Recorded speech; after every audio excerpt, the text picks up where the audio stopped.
rencontré. C'est la gauche qui a ébranlé le général de Gaulle en mai-juin dernier. C'est la droite qui l'a renversé en avril. L'analyse des résultats du référendum est tout à fait claire de ce point de vue-là. Aujourd'hui, 23 avril, les arguments juridiques ne détermineront plus 10 000 votes. Comme en tant d'autres circonstances, le oui, ce n'est plus que la confiance en De Gaulle, le non, ce n'est plus que le désir de son départ. En réponse à la seule question posée, qui est d'approuver par une seule réponse l'ensemble du projet de loi, en ce qui me concerne, avec regret, mais avec certitude, je ne l'approuverai pas.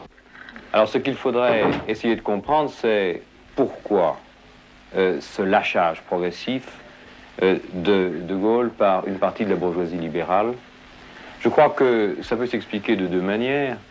En ce qui concerne les raisons qui avaient justifié l'arrivée de De Gaulle au pouvoir, c'est-à-dire le désordre des institutions, l'impuissance politique devant la guerre d'Algérie, et aussi les grands obstacles à la modernisation économique qu'il y avait en France, on peut dire que tous ces problèmes-là sont largement résolus, que De Gaulle, restaurateur, avait fait son œuvre et qu'on pouvait maintenant se passer de lui.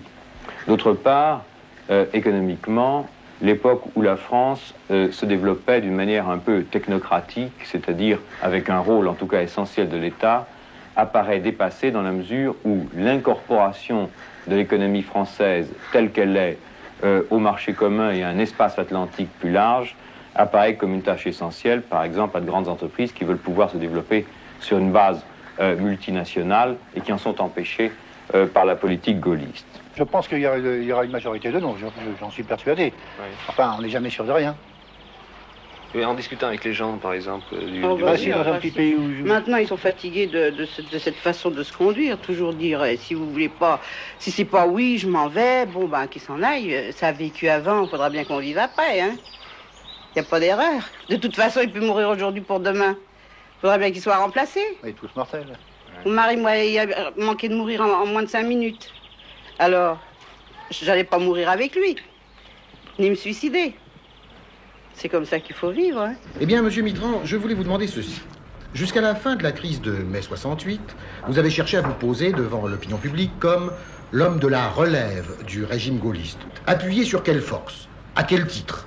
Vous présentez-vous aujourd'hui devant l'opinion publique? À quel titre prenez-vous part à la campagne électorale pour le référendum? François Mitterrand. Je me permets de vous indiquer d'abord que je me présente ici en titre d'invité de Radio Luxembourg, enfin à ma connaissance. Non, mais je vais répondre à votre question quand même. Non, je crois qu'elle ne se posait pas exactement dans les termes où l'a posé Brossine. Je crois qu'il voulait simplement vous demander si vous étiez candidat à la présidence de la République. Déjà, on en est là. Ça vous paraît possible, un gouvernement d'union de la gauche, par exemple? Ça devrait être possible. Si tout le monde met de la bonne volonté.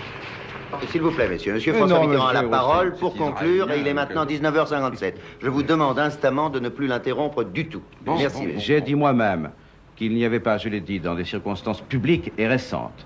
Donc je n'improvise pas pour vous répondre ce soir.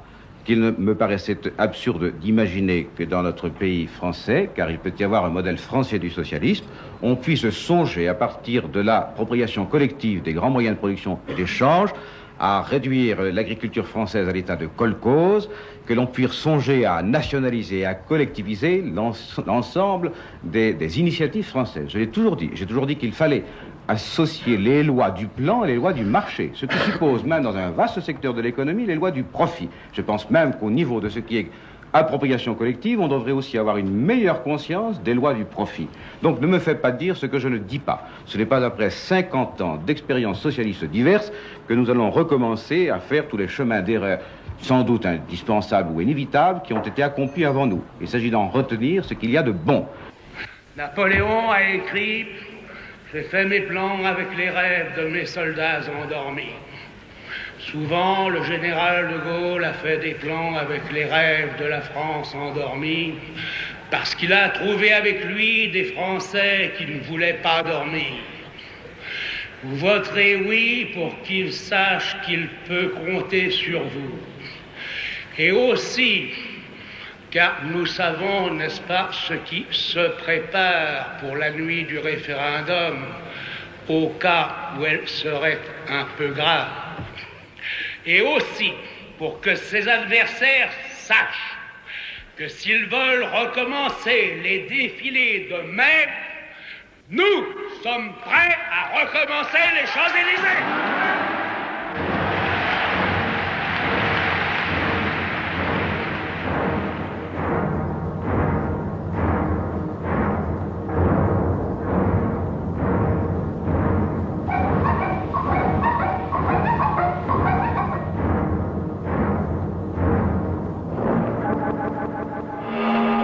Non, 53%.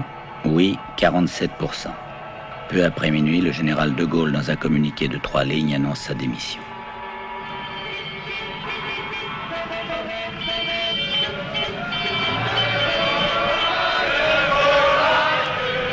Comme à l'heure actuelle, le gouvernement qui va venir, qu'est-ce qu'il va réserver? On l'a renvoyé à Colombey, c'est pas pour ramener son équipe.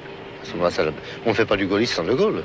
On reste continuellement dans ce cercle vicieux, c'est-à-dire qu'on revendique pour un petit peu de l'amélioration de notre vie, mais on remet au pouvoir les gens qui nous empêchent d'avoir une vie, disons, digne.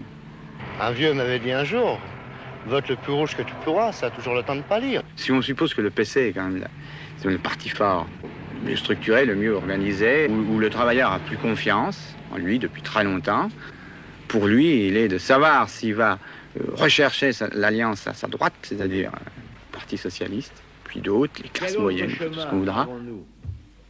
Pour aller à des changements réels que le chemin de l'unité et de l'union. Je ne crois pas du tout qu'il soit possible de réunir toutes les organisations de gauche. Et là, je crois aussi qu'il y a une certaine critique.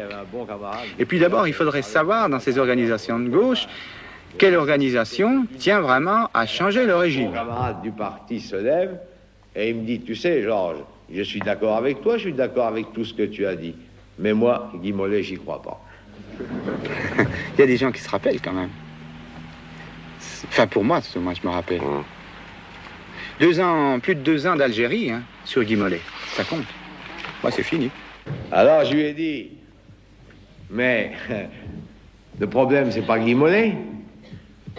Le problème, c'est de gagner à la lutte commune les travailleurs communistes, les travailleurs socialistes et tous les démocrates. Et puis je lui dis, si tu as un autre chemin plus facile, propose-le-moi, moi je suis d'accord pour le prendre tout de suite. Il n'y a pas d'autre chemin. Demandez le t-shirt de l'Union populaire, demandez le t-shirt de l'Union populaire. Participez au succès de l'Union populaire en achetant le programme commun et le t-shirt. Adhérez au Parti communiste français. Ne vous perdez pas dans la grande fête de Lima 72, la fête de l'Union populaire. Autour du programme commun de gouvernement de la gauche. Le programme de gouvernement établi entre le Parti communiste, le Parti socialiste et les radicaux de gauche établit comme principe que seront supprimées toute censure et toute pré-censure à toute création et à toute œuvre de création artistique.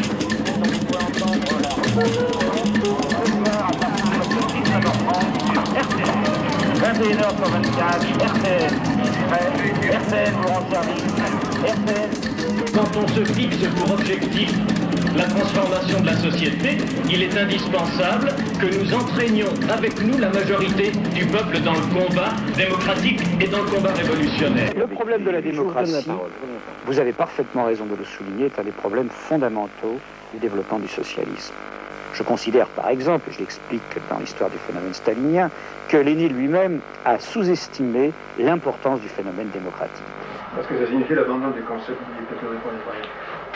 du concept, peut-être pas, parce que le concept, n'est-ce pas, c'est un concept très théorique et qui n'a pas du tout une valeur, je dirais, opérationnelle. Dans l'esprit de Lénine, il n'avait pas une valeur opérationnelle? Dans l'esprit de Lénine, peut-être, mais dans l'esprit de Marx, certainement pas. Chez Marx, c'était un concept théorique qu'il opposait à la dictature de la bourgeoisie.